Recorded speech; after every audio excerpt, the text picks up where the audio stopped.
நீதி வழங்கும் போது அண்ணன் தம்பி சொந்தம் பந்தம் பணக்கார ஏழை எதையுமே பார்க்க கூடாதுடா. நாயத்தை மட்டும் தான் சொல்லணும். அனைவருக்கும் வணக்கம். 2026 சட்டமன்ற தேர்தலுடைய தேர்தல் முடிவுகள் நாளை வர இருக்கிறது.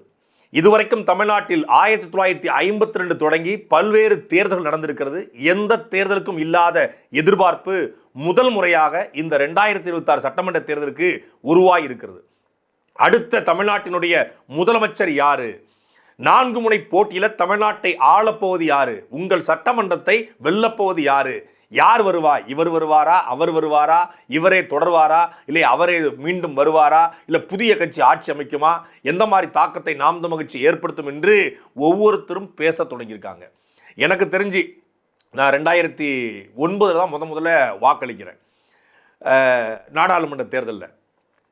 அதுக்கு பிறகு கிட்டத்தட்ட 2011, 2016, 2019, 21, 24 என்று தொடர்ச்சியாக வாக்களிக்கிறேன். எந்த தேர்தலையும் இல்லாத ஒரு பெரிய எதிர்பார்ப்பு இந்த தேர்தலில் உருவாகியது. சொல்லப்போனால் எந்த தேர்தலையும் இல்லாத அளவுக்கு வாக்காளர்களும் தமிழ்நாட்டு மக்களும் இந்த தேர்தலில் வாக்களிச்சிருக்காங்க. அதே போல் இந்த தேர்தலை எதிர்நோக்க ஆரம்பிச்சிருக்காங்க. பொதுவாக தேர்தல் முடிஞ்சிச்சு அப்படின்னா இந்த வாக்கு எண்ணிக்கைக்கு கடந்த முறையெல்லாம் 1 மாத காலம் இருந்துச்சு. எல்லாரும் அவங்கவுங்க வேலையை பார்த்துட்டு பல்வேறு பணிகள் ஈடுபட்டாங்க, சுற்றுலா போவாங்க, பல்வேறு நிகழ்ச்சி நடந்துகிட்டே இருக்கும். ஆனால் இந்த தேர்தல் முடிந்து வெறும் 10 நாட்கள் இருப்பதுனால இந்த 10 நாட்களுமே என்னைக்கு மே 4ஆம் தேதி வரும், இப்போ ஒரு வருஷத்தை கடத்திடலாம்ப்பா, இந்த 10 நாளை கடத்துறது ஒரு யுகத்தையே கடத்துற மாதிரி இருக்குப்பா அப்படின்னு ஒவ்வொருத்தரும் பேச ஆரம்பித்தாங்க. எப்போங்க இந்த மே 4 வரும்? மே 4 வரப்போகுது. சரியா இன்னும் 12 மணி நேரத்தில் மே 4 வரப்போகுது. இந்த மே 4 யாருக்கான நம்பிக்கையை உருவாக்க போகிறது அப்படிங்கிறதா இப்போ எதிர்பார்ப்பு எகிருக்கிறது. ஆளுங்கட்சியின் மீதான மிகப்பெரிய அதிருப்தி தமிழ்நாடு முழுக்க இருந்துச்சு. ஏன்னா தொடர்ச்சியான போராட்டங்கள். மரியாதைக்குரிய தமிழ்நாடு முதலமைச்சர் ஐயா ஸ்டாலின் அவர்களே சட்டசபையில் பேசினார். தமிழ்நாட்டில் 1 லட்சம் போராட்டத்துக்கு நாங்கள் அனுமதி கொடுத்துக்கணும். அப்படின்னா 1 லட்சம் பிரச்சனைகள் இருக்கு. 1 லட்சம் பேர் போராடிருக்காங்க, இல்லை 1 லட்சம் பிரச்சனைகளுக்கு போராடிருக்காங்க. 1 லட்சம் போராட்டம் இருக்குன்னா 1 லட்சம் போராட்டங்களுக்கான பிரச்சனைகள் தமிழ்நாட்டில் இருந்துச்சு அப்படிங்கிறதா யதார்த்த உண்மை. திமுக சொன்ன வாக்குறுதிகளில் பல வாக்குறுதிகள் நிறைவேற்றப்படலை. அந்த நிறைவேற்றப்படுவதற்கான காரணம் திமுகவோட அலட்சியமான ஆட்சி. சட்டம் ஒழுங்கு பிரச்சனை, காவல் நிலைய படுகொலைகள், ஒரு பக்கம் பாலியல் வன்கொடுமைகள், போதைப் பொருள் கலாச்சாரம், டாஸ்மாக திறந்து சீரழிவு, இலவசத்தை கொடுத்து மக்களை அடிமையாக்கியது என்று தமிழ்நாடு முழுக்க தொடர்ச்சியான வெள்ளம், அதே போல் நீர் மேலாண்மை சரிவராமல் போனதுனால விவசாய பாதிப்பு, வெள்ளம் விவசாயிகளுடைய நிலம் பாதிக்கப்பட்டது, அதுக்கு சரியான தொகையை கொடுக்காது என்று தொடர்ச்சியான பிரச்சனைகள். ஒரு பக்கம் மீனவர் பிரச்சனை, காவிரி பிரச்சனை தொடர்ச்சியா நீண்டு கொண்டு இருக்கிறது. ஆற்று வள கொள்ள, கனிம வள கொள்ள, இயற்கை வள சுரண்டல்னு ஆளுங்கட்சியின் மீதான கடுமையான அதிருப்தி தமிழ்நாடு முழுமைக்கும் பார்க்க முடிஞ்சிச்சு. 2021 தொடங்கி 2026 இந்த 5 ஆண்டுகளில் தமிழ்நாட்டில் இருந்த பல்வேறு போராட்ட களங்களில் போய் நின்றுக்கிறோம். அந்த அடிப்படையில் பார்க்கும்போது மிகப்பெரிய அதிருப்தி, இந்த ஆன்டி இம்பகன்சின்னு சொல்லுவாங்க இல்லையா, ஆளுங்கட்சியின் மீதான அதிருப்தி தமிழ்நாட்டில் எதிரொலிச்சது. இந்த அதிருப்தியை மீறி மீண்டும் திமுகவுக்கு வாக்களிக்க மக்கள் தயாராக இருந்தாங்களா இல்லையா அப்படிங்கிறது நாளைக்கு தெரிஞ்சிடும். எதிர்கட்சியாக அதிமுக எதுவுமே செய்யலை, அதிமுக சரியான எதிர்கட்சியாக செயல்படலை அப்படிங்கிற குற்றச்சாட்டு இருந்துச்சு. இன்னொன்று, திமுகவை எதிர்த்து அதிமுக இந்த போராட்ட காலத்தில் எதுலையுமே நிற்க முடியாமல் போனதுக்கான காரணம், கடந்த 2011 21 வரைக்குமான அதிமுக ஆட்சி காலத்தில் அதிமுக சொன்ன வாக்குறுதிகள் திமுகவும் சொன்னாங்க. அதிமுக எதையெல்லாம் நிறைவேற்றலையோ அது திமுகவும் நிறைவேற்றலை. அப்போ கேள்வி கேட்கறதுக்கான இடத்துல அதிமுக இளம போயிடுச்சு. இன்னொன்று, அதிமுக பாஜக கூட்டணி, திமுகவை விட அதிமுக கொஞ்சம் பரவாயில்லைங்க அப்படின்னு நினைக்கிறவங்க கூட பாஜக கூட்டணி சேர்ந்ததுனால அதிமுக மீது வாக்கு செலுத்த தயங்குறாங்க அப்படின்னு சொல்லப்பட்டுச்சு. ஆனாலும் அதிமுக கடைசியா தேர்தல் காலகட்டத்தில் பரபரப்பாக வேலை பார்த்தாங்க. எம்ஜிஆர் ஜெயலலிதா என்கிற 2 பிம்பங்களும் இல்லாமல், ஜெயலலிதாங்கிற ஆளுமை இல்லாமல், எடப்பாடி பழனிசாமி அவர்கள் தலைமையிலான அந்த அதிமுக மீண்டும் அதிகாரத்தை பிடிக்குமா, அது எந்த மாதிரியான தாக்கத்தை ஏற்படுத்தும் அப்படிங்கிறதும் நாளைக்கு தெரிஞ்சிடும். கிட்டத்தட்ட இந்த 2 கட்சிகளுமே வேண்டாம், திமுகவும் வேண்டாம், அதிமுகவும் வேண்டாம், திராவிட கட்சிகள் வேண்டாம் அப்படிங்கிற மனநிலை தாண்டி திமுக அதிமுக வேண்டாம் அப்படிங்கிற மனநிலை உருவானது இந்த தேர்தலில். காரணம் என்னன்னா, 60 ஆண்டு காலமாக 1967 தொடங்கி தொடர்ச்சியாக திமுகவுக்கு, 1972 திமுக அதிமுக தொடங்கப்பட்டிருந்தாலும் 77 தொடர்ச்சியாக அதிமுக இருக்கு. 7 முறை திமுக வென்றிருக்கு, 6 முறை அதிமுக வென்றிருக்கு. இப்படி 13 முறை தொடர்ச்சியா இந்த மண்ணை திமுக அதிமுக இருவரும் திராவிட கட்சிகள் ஆண்டுட்டாங்க. இந்த ரெண்டுமே வேணாம், ஒரு மாற்றம் வேணும் அப்படின்னு சொல்லி இருந்த மக்கள் இந்த தேர்தல் அதிகம். எப்போதுமே 2011 நமக்கு தெரிஞ்சு 2016 21 இந்த மாற்றம் அப்படின்னு நினைத்த மக்கள், இருவரும் கட்சிகளும் வேணாம் நினைத்த மக்களுடைய எண்ணிக்கை குறைவாக இருந்தது. 2014 மக்கள் நல கூட்டணியாக இருக்கட்டும், 2016 நாம் தமிழர் கட்சியாக இருக்கட்டும், 2019 வந்து மக்கள் நீதி மையமாக இருக்கட்டும், 2021 வந்து அமமுகவாக இருக்கட்டும், நிறைய மாற்றம் இல்லை சேஞ்சு இல்லை வந்து புதிய ஆற்றல் அப்படின்னு வந்தாங்க. ஆனால் அந்த தேர்தலில் அந்த மாற்றத்திற்கான எண்ணிக்கை குறைவாக இருந்துச்சு. அந்த திமுக அதிமுக வந்து புதிதாக ஒரு கட்சியை தேடுவோங்கிற எண்ணிக்கை குறைவு. ஆனால் இந்த தேர்தலில் திமுக அதிமுக வேண்டாம், புதிய கட்சி தமிழ்நாட்டை ஆட்சியணும், ஒரு சேஞ்ச் வேணும், ஒரு மாற்றம் வேணும் அப்படிங்கிற எண்ணிக்கை அதிகமாக இருந்ததாக சொல்லப்பட்டுச்சு. அது அதிகமாக இருந்திருக்கா இல்லையா அப்படிங்கிறது நாளைக்கு தெரிஞ்சிடும். அதிகமாக இருந்தது நம்ம பார்த்தவங்கலாம் சொன்னது வந்து திமுக அதிமுக வேணாம், புதுசாக வரணும்.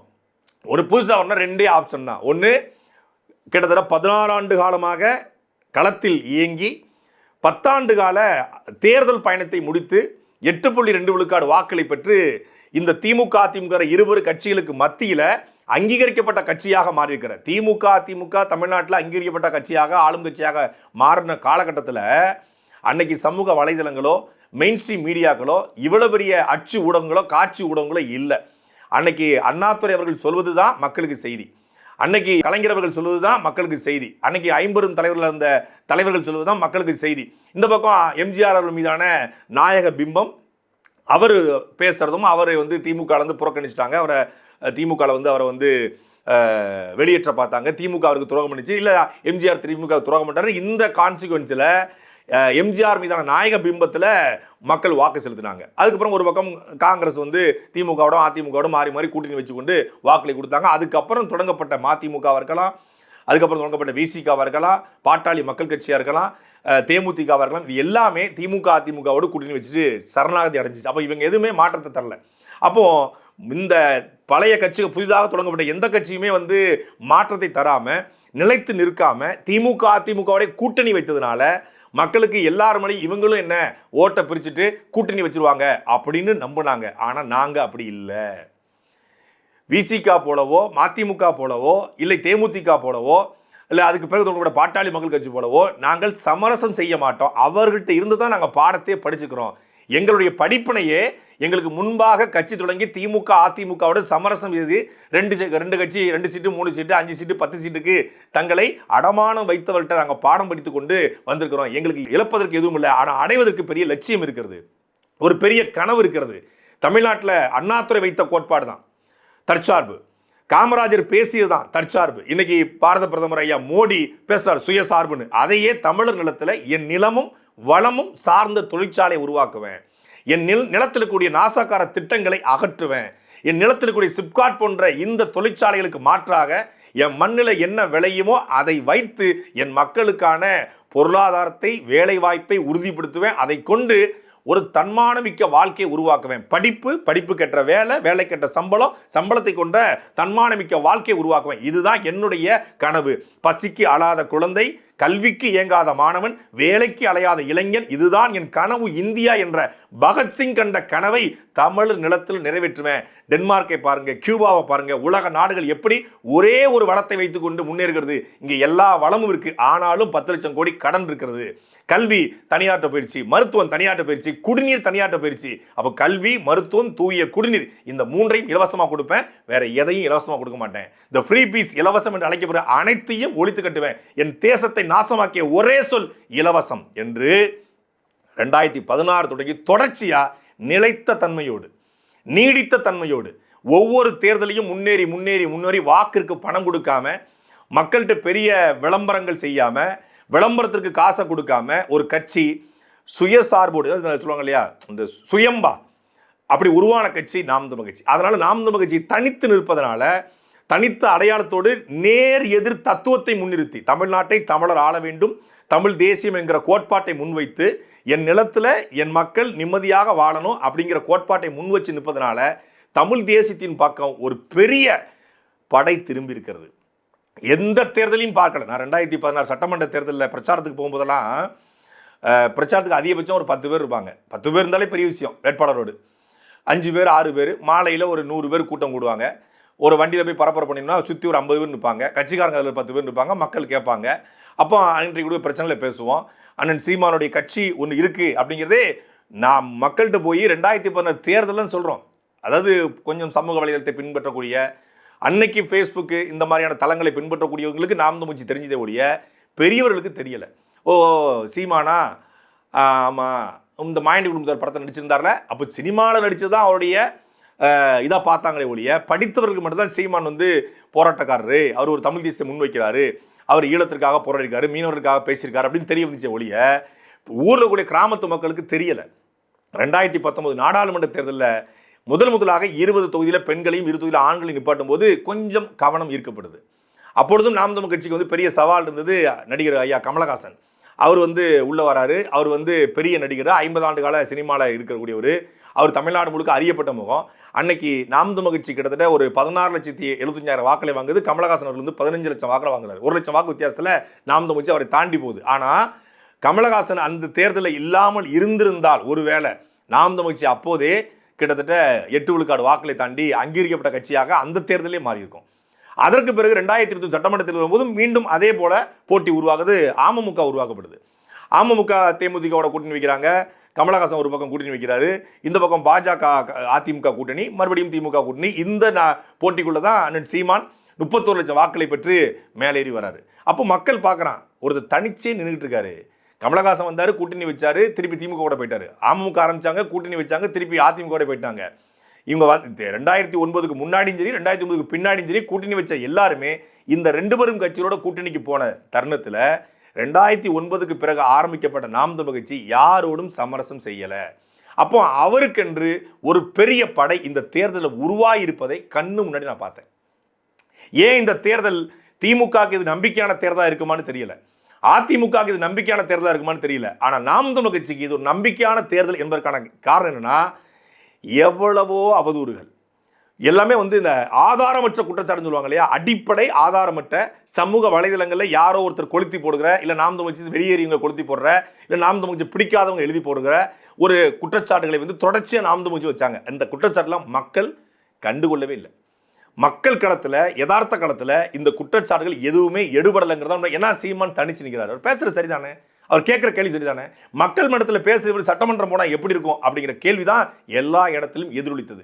இந்த தேர்தலில் நாம் தமிழ் சர்ப்ரைஸ் பண்ண, நாம் தமிழ் இல்லாமல் போயிருங்கிற பல பேர், நாம் தமிழ் அழிஞ்சிருங்க, ஏன்னா அழிறப்புற வச்சு நாம் தமிழ் அழிச்சிருவாங்களா, நாம் தமிழர்னு பென்சில் எழுதி அழின்னு ஒரு போராட்ட கட்சி.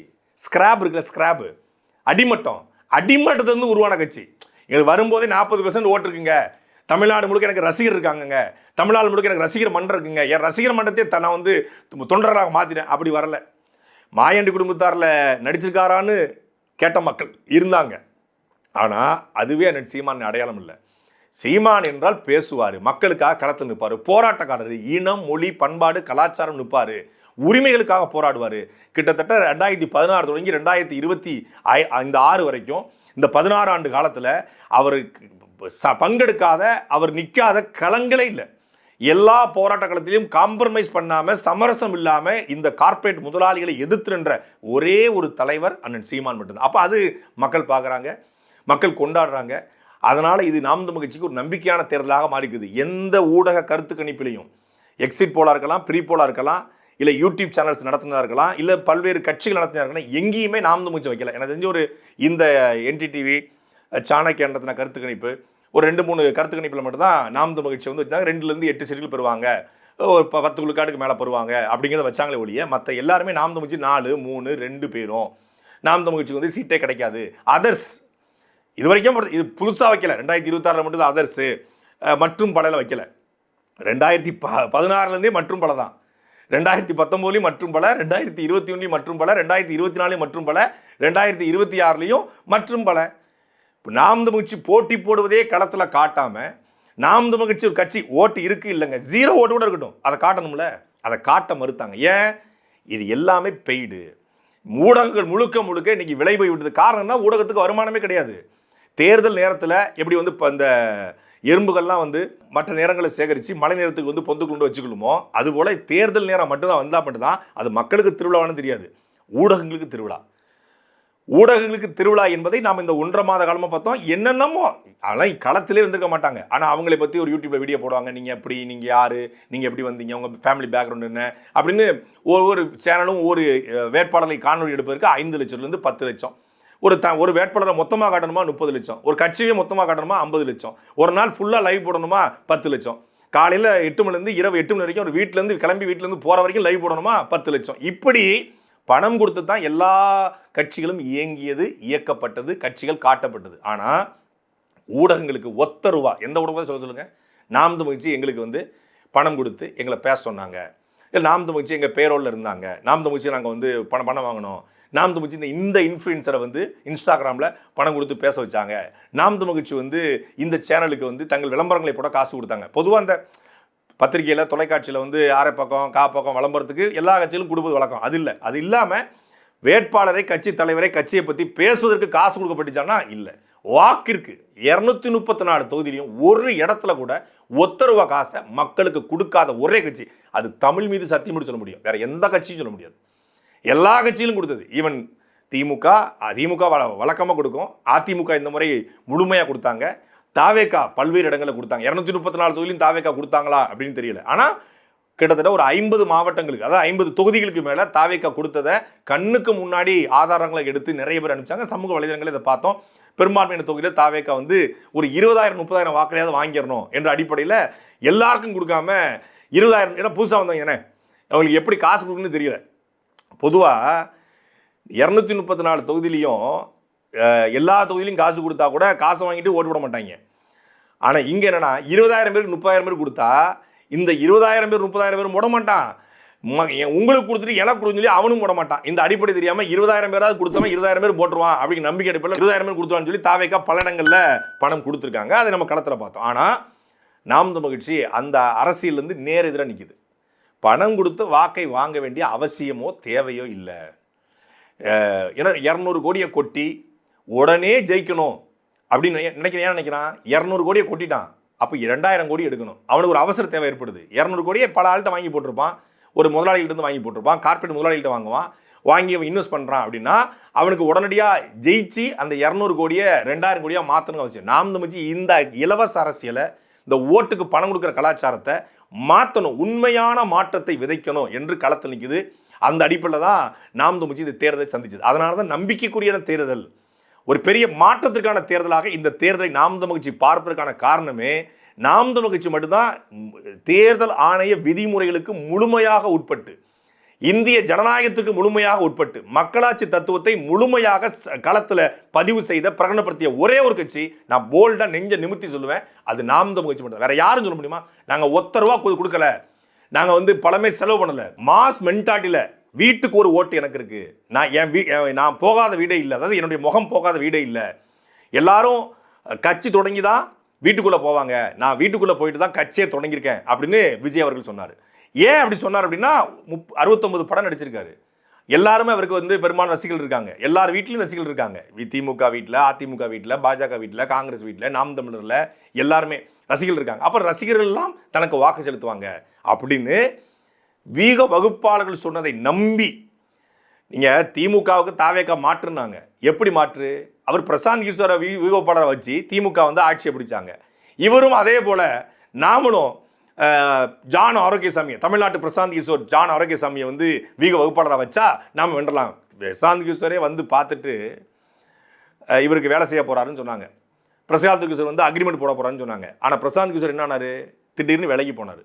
ஏன் அவர் விலகி போனார் அப்படிங்கிறதுக்கு நாளை தேர்தல் முடிவுகள் சொல்லும். பிரசாந்த் கிஷோர் விலகி போனார்ல, விலகி போய் அவர் ஒரு கட்சி ஆரம்பிச்சு அவர் தேர்ந்தார். வீகத்தை வகுத்து கொடுத்த பிரசாந்த் கிஷோருக்கே பீகார் மக்கள் வீகத்தை வகுத்தாங்க. 3% ஓட்டு தான். வீகம் வகுத்து கொடுத்தவனுக்கு எந்த நிலைமைன்னா அந்த வீகத்தை கேட்டவனுக்கு எந்த நிலைமை இருக்கும்? வீகம் வகுத்து கொடுத்தவன் பிரச்சனை கிடையாது, வீகத்தை கேட்டவன் அந்த வீகத்தை எப்படி செயல்படுத்தினான்னு ஒன்று இருக்குல்ல. பிரசாந்த் கிஷோர் போகாத இடமில்லை, பண்ணாத ஸ்டண்ட் இல்லை, எல்லாம் பண்ணியும் அவரால், அதான் சொல்லல, டேய் என்னடா சைக்கிளில் வந்து லைட் இல்லாமல் வரேன், நான் சைக்கிள் லைட் இல்லாமல் வந்து சைக்கிள் இல்லாமல் வந்துட்டு இருக்கேன் அப்படிங்கிற மாதிரி வீகத்தை வகுத்து கொடுத்துருக்கேன். வீகத்தை கேட்டவருக்கு எந்த நிலைமை அப்படிங்கிறது இங்கே இருக்கிற கேள்வி. அப்போ ஜான் ஆரோக்கியசாமி பிரசாந்த் கிஷோருடைய நிழலாக இருந்து அவர் இங்கே வீகத்தை வகுத்தார். எந்தெந்த தொகுதியில் யாரை நிப்பாட்டணும், ஆளுங்கட்சியோட அதிருப்தியான வேட்பாளர்களை தூக்குறது, அப்புறம் எதிர்கட்சியுடைய அதிருப்தியான வேட்பாளரை தூக்குவது, எதிர்கட்சி சார்ந்த சீட்டு கிடைக்காத வேட்பாளர்கள், ஆளுங்கட்சியில் சீட்டு கிடைக்காத வேட்பாளர்கள், அப்புறம் RSS, பாஜக, இப்படி தொகுதி வாரியாக ஆட்களை எடுத்து ஒரு மாஸ் காட்டி நாம் வென்று விடலாம் அப்படின்னு தாவேகா களத்தில் இறங்குச்சு. களத்தில் இறங்கிய தாவேகா களத்தை முழுமையாக கைப்பற்றி இருக்கிறதா? விஜய் போகாமலே வென்றுவாருனாங்க. விஜய் வந்து அப்படிலாம் கூட்டம் போட அவசியம் இல்லை, இந்த பழைய ஃபார்மெட்லாம் தேவையில்லைனாங்க. ஆனால் 234 தொகுதியில் மொத்தமாக எனக்கு தெரிஞ்சு ஒரு 15 தொகுதி கூட விஜய் போகலை. அதிகபட்சம் மொத்தமே 16 நாள் போயிருக்காரு. அதில் 4 நாள் ரோட் ஷோ போனார், 2 நாள் இந்த அஃபிடவிட் போடுறது, வேட்புமனு தாக்கல் பண்ணுறது, அப்புறம் வந்து வேட்பாளர் அறிவிப்பது, தேர்தல் அறிக்கை வெளியிடுவது, இந்த இதில் பார்த்தாரு. மொத்தமாக 16 நாள் தான் இந்த தேர்தல் பரப்புரையில் அவர் கலந்து கொண்டிருக்காரு தேர்தல் காலகட்டத்தில். அதில் 10 நாட்கள் தான் மொத்தமாக பரப்புரைக்கு வந்திருக்காரு. அதில் 10 தொகுதிகளுக்கு அதில் அவர் தொகுதி 2 தொகுதி போயிருக்காரு, மீதி எந்த தொகுதிக்குமே அவர் போகலை. இதெல்லாம் களத்தில் தாக்கத்தை ஏற்படுத்துமா? விஜய்க்கு வந்து பயங்கரமான ஓட்டு விழுந்திருக்குங்க. கிறிஸ்தவர்கள் வாக்கு விழுந்திருக்கு, மீனவர்கள் வாக்கு விழுந்திருக்கு, மாணவர்கள் வாக்கு விழுந்திருக்கு அப்படின்னு சொல்லி எப்போ சொல்லப்பட்டுச்சுன்னா ஏப்ரல் 23 சாயந்தரத்துக்கு பிறகு சொல்லப்பட்டுச்சு. இது எல்லாமே ஊடகங்களால் சொல்லப்பட்டதை ஒழிய மக்களால் சொல்லப்பட்டுச்சா? மக்கள் விஜயை வந்து ஆன்னு கொண்டாடுறாங்க, விஜய் காக்கி பேண்ட்டும் அந்த ஒயிட் ஷர்ட்டும் போட்டுக்கிட்டு தமிழ்நாடு முழுக்க இது இருந்துச்சான்னா இல்லை. இன்ஸ்டாகிராமில் இருந்துச்சு, எக்ஸ் தளத்தில் இருந்துச்சு, ஃபேஸ்புக்கில் இருந்துச்சு. ஓட்டு போட்ட அத்தனை பேரும் ஒரு வீடியோ போட்டான், ஓட்டு போட்ட அத்தனை பேரும் ரீல்ஸ் போட்டாங்க. அப்போ அந்த ரீல்ஸு அந்த எக்ஸ் தளத்தில் எழுந்தது, இன்ஸ்டாகிராம் எழுந்தது, எங்கள் வீட்டில் 20 ஓட்டு விழுந்திருக்கு, எங்கள் வீட்டில் 7 ஓட்டு விழுந்திருக்கு, எங்கள் குடும்பத்தில் 2 ஓட்டு விழுந்திருக்கு, எங்கள் குடும்பமே ஓட்டு போட்டிருக்கோம், இப்படி எல்லாரும் எழுத ஆரம்பித்து வச்சு தான் விஜய்க்கு 2.5 கோடி வாக்கள் இருக்குது, 41 விழுக்காடு இருக்குது, 180 தொகுதியில் வரப்போறாரு, 120வது பிடிப்பாரு, 41% பிடிப்பாரு அப்படின்னு எல்லாம் சொல்லப்படுற பின்னணி என்ன? சமூக வலைதளங்களை மட்டும் வைத்துத்தான் இந்த தேர்தல் கருத்து கணிப்புகளும் விஜயினுடைய இந்த மாசும் சொல்லப்படுது. ஆனால் இது களத்தில் எதிரொலிச்சிருக்கா, எதிரொலிக்கலையா? கிறிஸ்தவர்கள் முழுமையாகவே போட்டாங்களா, இல்லை கடைசி நேரத்தில் மாறுதல்கள் ஏற்பட்டுச்சா? மீனவர்கள் மொத்தமாகவே போட்டாங்களா, இல்லை மாறுதல் ஏற்பட்டுச்சா? தமிழ்நாடு முழுக்க ஐடி ஊழியர்கள் மொத்தமாகவே விஜய்க்கு போட்டாங்களா, இல்லை மாறுதல் ஏற்பட்டுச்சா? தமிழ்நாடு முழுமைக்குடைய இளைஞர்கள், ஜென்சி கிட்ஸு, இளைய தலைமுறை 2K கிட்ஸு, இவங்க எல்லாம் மொத்தமாகவே விஜய்க்கு போட்டாங்களா, இல்லை அவங்க மாறியிருக்காங்களா என்பதை நாளைக்கு மத்தியானம் சரியாக 12 மணிக்கெல்லாம் தெரிஞ்சிடும். எந்த தேர்தலுக்கும் இல்லாத அளவுக்கான இளைய தலைமுறை, புதிய தலைமுறை, ஜென்சி சொல்கிறாங்க இல்லையா, இந்த 2K கிட்ஸு அபரீதமாக எல்லா கட்சியிலையும் பிரிஞ்சிருக்காங்க. அதில் பெரும்பான்மையாக நாம் தமிழ் கட்சிக்கு முதல் முறையாக வாக்களிச்சிருக்காங்க. சமூக வலைதளங்களில் வந்து இப்படி ஒரு தாக்கம் நாம் தமிழ் கட்சி ஏற்படுத்ததே இல்லை. அதாவது ஐடிவிங் வந்து அவ்வளோ ஸ்ட்ராங்காக இருக்குது நாம் தமிழ் கட்சிக்கு. ஆனால் இந்த பூமி எல்லாம் மைதானம், பொட்டல் வழி தாம்பூலம், ஆழகால வைபோகம், அந்தரத்தில் தாம்பூலம், பார்க்கும் பார்வை பரவ பார்வையடா அப்படின்னு அந்த பாட்டை இன்ஸ்டாகிராமில் எனக்கு தெரிஞ்ச ஒரு 10 லட்சம் பேர் வச்சுருப்பான். மினிமம் வச்சுருப்பான். எல்லாமே வந்து படித்தவர்கள், இளைஞர்கள், புதிதாக வந்த வாக்காளர்கள். அப்போ ஒரு புதிய வாக்காளர்களை, புதிய இளைஞர்களை, ஜென்சி தலைமுறையை நாம் தமிழ் கட்சி போய் சேர்ந்திருக்கிறது. அதுக்கு முதன்மையான காரணம் என்னன்னா விஜய் அவர்கள் அரசியலுக்கு வந்த பிறகு ஒரு கூட்டம் விஜயனோட ரசிகர்கள் வந்து அரசியல் பேச ஆரம்பிக்கிறாங்க. அவங்களுக்கு அரசியல் தெரியல, அதனால அரசியல் பேச ஆரம்பிக்கிறாங்க. விஜயனோட கூட்டத்தை ஷேர் பண்ணுறாங்க. விஜய் எங்கே போகிறாரு, அங்கே போகிறாரு, அவர் வந்து இரட்டை யானை வச்சிருக்காரு, மஞ்சள் சோப்பு வச்சிருக்காரு, துண்டை போடுறாங்க, எல்லாம் அந்த அதே மாதிரி உடை ஒடிறாங்க, அதே மாதிரி காப்பை போடுறாங்க. அப்படிங்கும்போது ஒரு கூட்டம் அரசியல் பேச ஆரம்பிச்சோடனே அதை பிடிக்காத ஒரு பெருங்கூட்டம் தமிழ்நாட்டில் உருவாகுது. இந்த அரசியல் தப்பாக இருக்குது. நீங்கள் பாருங்கள், நேற்று வேளாங்கண்ணி கோயிலில் போய் விசில் அடிக்கிறாங்க, அழகர் ஆற்றுல விசில் அடிக்கிறாங்க, திரையரங்கில் விசில் அடிக்கிறாங்க, அந்த பக்கம் பார்த்தீங்கன்னா கல்யாண மண்டபத்தில் போய் டிவிக்கு கத்துறாங்க, பொது இடங்களை கத்துறாங்க. இதை பார்க்குற ஒரு நாகரிகமான ஒரு சமூகம், இதை பார்க்கக்கூடிய வெறுக்கக்கூடிய ஒரு பெருங்கூட்டம் என்ன பண்ணுது? இதுக்கு ஆப்பரண்டாக யார் இருக்கா? திமுக எதுக்கல, அதிமுக தாவேக்கா எதுக்கல. தாவேக்கா அரசியல் தப்பாக இருக்குது, கொள்கை தப்பாக இருக்குது, பெரியாரை தூக்கிட்டு வராரு, தமிழ் தேசியமாக திராவிடமாங்கிற கிளாரிட்டி அவருக்கு இல்லை. கருணாநிதி திமுகவை எதிர்ப்புன்னு சொல்றாரு, ஆனால் கலைஞர் ரோல் மாடல்ங்கிறாரு. அதிமுக எதிர்க்குன்னு சொல்றாரு, ஜெயலலிதா ரோல் மாடலுங்கிறாரு. இந்த பக்கம் பார்த்தா தீய சக்தி திமுகங்கிறாரு, ஊழல் சக்தி அதிமுகங்கிறாரு. ஆனால் அந்த ஊழல் சக்தி அதிமுக இருந்தே செங்கோட்டையிலும் ஜெயஸ்ரீ பிரபாகரையும் கூப்பாக்ஸ்னு வச்சிருக்காரு. ஊழலை ஒழிப்பேன், லஞ்சத்தை இல்லாமல் ஆக்குவேன், நேர்மையாக நடப்பங்கிறாரு. ஆனால் லாட்ரி சீட்டு பணத்தில் வாய்ஸ் ஆஃப் கம்பெனி தொடங்கி ஆதவர்ஜனா பக்கத்தில் வச்சிருக்காரு. இப்படி ஊழல் வழக்கில் குற்றச்சாட்டப்பட்ட 106 வேட்பாளர்களை அதிமுக இருந்து கடன் வாங்கி போட்டிருக்காரு. இது எல்லாம் எப்படி ஊழல் ஒழிப்பா இருக்குங்கிற கேள்வியை திமுக எழுப்பல, அதிமுக எழுப்பல. எழுப்பிய ஒரே கட்சி நாம் தமிழ் கட்சி. ஏன் இது தப்பா இருக்கு? திமுக தொடங்கும் போது தப்பான கட்சியிலான தாவேக்கா தொடங்கும் போதே தப்பான கட்சியா வருது. திமுக வழி மாறி குடும்ப கட்சியாக, வாரிசு அரசியல் செய்யக்கூடிய கட்சியாக, கரப்ஷன் கலெக்ஷன் கமிஷனா போயிருச்சு. ஆனா இது தொடங்கும் போதே ரொம்ப தப்பா இருக்கு. தன் வருமானத்தை மறைக்கிற ஒருத்தர் நாட்டு மக்களுக்கு எப்படி உண்மையா இருப்பாரு, தன் வீட்டுக்கு உண்மையா இல்ல ஒருத்தர் நாட்டுக்கு உண்மையா இருப்பாரு, பல்வேறு கேள்விகளை சமூக ஊடகத்தின் மூலமாகவும், மேடைகளின் மூலமாகவும், மக்கள் மன்றத்தின் மூலமாகவும், தொலைக்காட்சி வாயிலாகவும் கடந்த 6 மாத காலமாக எழுப்பியதோட விளைவு இளைய தலைமுறை நாம் தமிழர் கட்சியின் பக்கம் திரும்பியது என்பதை நாளைக்கு தேர்தல் உறுதிப்படுத்தும். யார் வெல்வார், யார் தோற்பார், யார் எத்தனை விழுக்காடு வாங்குவார் என்பதையெல்லாம் தாண்டி இந்த தேர்தல் பெரிய எதிர்பார்ப்பு. எல்லாருமே ஒரு டென்ஸா இருக்காங்க. யாருக்கு அழைச்சி பேசினாலும் ஒரு டென்ஸா இருக்குங்க. அது வந்து தாவேக்கால கூடிய நண்பர்கள் இருக்காங்க, நம்ம அண்ணன் தம்பிகள் இருக்காங்க. திமுக கேட்குறோம், அதிமுக, காங்கிரஸ் இருக்கக்கூடிய சில பேர் யார் சாலையில் சந்திச்சுக்கிட்டாலும், ஒரு வாரூர்தியில் சந்திச்சாக்கிட்டாலும், ஒரு தொலைபேசி வாயிலாக பேசினாலும், ஊடகவியலாளர்கள், அப்புறம் வந்து இந்த சமூக ஆர்வலர்கள், அரசியல் விமர்சகர்கள் யாரை சந்திச்சாலும் எப்படி வரும் ப்ரோ, எப்படி வரும், உங்கள் கணிப்பு என்ன அப்படி எல்லாரும் கேட்குற கேள்வி. ஒரு சொல்லுவாங்களே, எல்லாரும் நல்லா இருக்கீங்களான்னு கேட்குறத விட எப்படி வரும், எந்த மாதிரி வரும், யார் வருவாங்க, யார் இந்த தாக்கத்தை ஏற்படுத்துவாங்க, எல்லாரும் கேட்குறாங்க. தாவேக்கா வந்து எப்படி எடுக்கும், உங்களுடைய கணிப்பு என்ன அப்படிலாம் கேட்குறாங்க. யாருமே கணிக்க முடியாத தேர்தலாக இதை மாறி போனதுக்கான காரணம் என்னன்னா இந்த ஊடகங்களுடைய வியாபாரம். பாய்ஸ் படத்தில் செஞ்சு சொல்வார் இல்லையா, இன்ஃபர்மேஷன் அப்படிங்கிற மாதிரி இந்த இன்ஃபர்மேஷன் வந்து தெரியாம தான், உண்மையிலே யாருக்குமே தகவல் தெரியல. யாருமே ஒழுங்கான கருத்து கணிப்பு நடத்தலை, கருத்து கணிப்பை ஒழுங்காக நடத்த முடியாது. எக்ஸிட் போலு, ப்ரீ போலு, அவரவர் வியூகம், அவரவர் கருத்து, இது எல்லாத்தையும் தாண்டி தான் இந்த தேர்தலுடைய முடிவுகள் வரும் அப்படிங்கிறது என்னுடைய நம்பிக்கை. ஏன்னா இந்த தேர்தலில் சாதிக்காக வாக்கு விழுந்திருக்கா அப்படின்னு கேட்டோம்னா நிச்சயமா விழுந்திருக்கு. மதத்திற்கு வாக்கு விழுந்திருக்கா, கண்டிப்பா விழுந்திருக்கு. மதத்துக்கு எதிரான வாக்கு விழுந்திருக்கிறா, மத துவேஷத்திற்கு கண்டிப்பா விழுந்திருக்கு. திராவிடத்துக்கு எதிரான வாக்கு விழுந்திருக்கா, கண்டிப்பா விழுந்திருக்கு. திமுக எதிரான வாக்கு விழுந்திருக்கா, கண்டிப்பா விழுந்திருக்கு. அதிமுக வரக்கூடாதுன்னு விழுந்திருக்கா, விழுந்திருக்கு. பிஜேபிக்கு எதிரான வாக்கு விழுந்திருக்கா, விழுந்திருக்கு. தாவேக்காக்கு ஆதரவா வாக்கு விழுந்திருக்கா, அதுவும் விழுந்திருக்கு. தாவேக்கா எதிர்ப்பு வாக்கு விழுந்திருக்கா, அதுவும் விழுந்திருக்கு. நாம் தமிழர் கட்சி வரணும், நாம் தமிழர் கட்சி மாற்றத்தை கொடுக்கணும், ஒரு நம்பிக்கையை விதைக்கணும் விழுந்திருக்கா, அதுவும் விழுந்திருக்கு. சாதி, மதம், ரசிக மனப்பான்மை எல்லாம் தாண்டி பணத்துக்கு வாக்கு விழுந்திருக்கு, இலவசத்துக்கு வாக்கு விழுந்திருக்கு, தட்டுக்கு வாக்கு விழுந்திருக்கு, எல்லாத்துக்கும் வாக்கு விழுந்திருக்கு. வேட்பாளரை பார்த்து வாக்கு விழுந்திருக்கு, வேட்பாளருடைய சாதி பார்த்து வாக்கு விழுந்திருக்கு, வேட்பாளர் நண்பன் வாக்கு விழுந்திருக்கு. இப்படி எல்லாருடைய வாக்குகள் தான் எல்லாருமே எல்லா தரப்புலையும் ஆடியன்ஸ் இருக்கான். இதுக்கு மட்டும்தாங்க வாக்கு. என் முதலமைச்சர் இப்படி தாங்க இருக்கணும் அப்படின்லாம் வாக்கு விடல, என் எம்எல்ஏ இப்படி தாங்க இருக்கணும் அப்படிலாம் வாக்கு விடலை. அது கனிமூல கொள்ளை தடுக்கப்படணும் வாக்கு விழுந்திருக்கு, ஆற்றுமலை கொள்ளை தடுக்கப்படணும் அப்படின்னு வாக்கு விழுந்திருக்கு, கருவேல மரமே இருக்கக்கூடாதுங்க அப்படின்னு வாக்கு விழுந்திருக்கு. இப்படி எல்லா தரப்புமான வாக்குகளும் சேர்ந்து தான் நாளைக்கு வரப்போகுது. இந்த இதுக்கு தாங்க வாக்கு, முதலமைச்சர் எப்படி இருக்கணும், சட்டமன்றம் எப்படி இருக்கணும் இப்படிங்கிற வாக்கெல்லாம் விழலை. இது மட்டும் தான் காரணி. விஜய் தான் ஒரு ஃபேக்டரு, விஜய் எதிர்ப்பு, விஜய் ஆதரவு அப்படிங்கிற மனநிலை தான் இருந்துச்சு. விஜய் ஒரு பெரிய அலையா இருந்தார், சுனாமியா இருந்தார், சுனாமியா இருந்தார், விஜய் ஒரு பெரிய புயலா இருந்தார், அப்படிலாம் இல்லை. அது களத்தில் இல்லை, அது ஊடகங்கள் இருக்குது, சோசியல் மீடியாவில் இருக்குது, இன்ஸ்டாகிராமில் இருக்குது, கருத்து கணிப்பில் இருக்குது, தேசிய ஊடகங்களில் ஊடகங்கள் இருக்குது. ஏன் இருக்குது? வியாபாரம். இப்போ நீங்கள் நாள் முடிஞ்சிச்சு, அடுத்து வந்து பதவியேற்பு வரைக்கும் ஒரு பரபரப்பாகும். பதவியேற்று முடிச்சோன்னே யார் எந்த தொகுதியை எந்த அமைச்சர் ஒரு இதாகும், அப்புறம் புதிய கையெழுத்து எது அது ஒரு பரபரப்பாகும். இப்படி ஒரு மாதம் ஓட்டலாம். அப்புறம் சோசியல் இஷ்யூஸ் தொடங்கிடும்.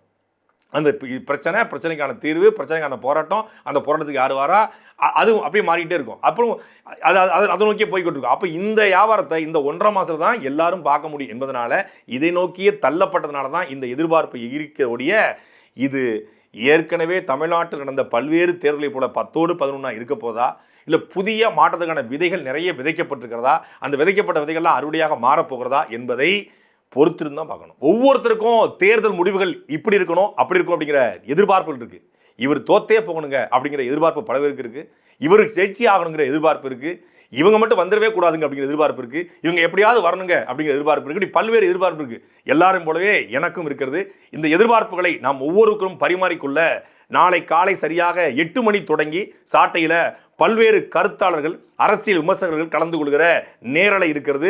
நேரலையில் நாம் நிறைய பேசுவோம். கருத்து கணிப்புகளை, இந்த போலியான விமர்சனங்களை, அவதூறுகளை எல்லாத்தையும் தாண்டி யார் யார் தாக்கு பிடிச்சிருக்காங்க, யார் எவ்வளோ எடுத்திருக்காங்க, மக்கள் எப்படி வாக்கு செய்திருக்காங்க அப்படிங்கிறத எல்லாத்தையும் பேசுவோம். நாளை காலை 8 மணி முதல் சாட்டையின் நேரலை. சாட்டை எடுத்து நாட்டை திருத்து, இளம் தலைமுறை தானே நீ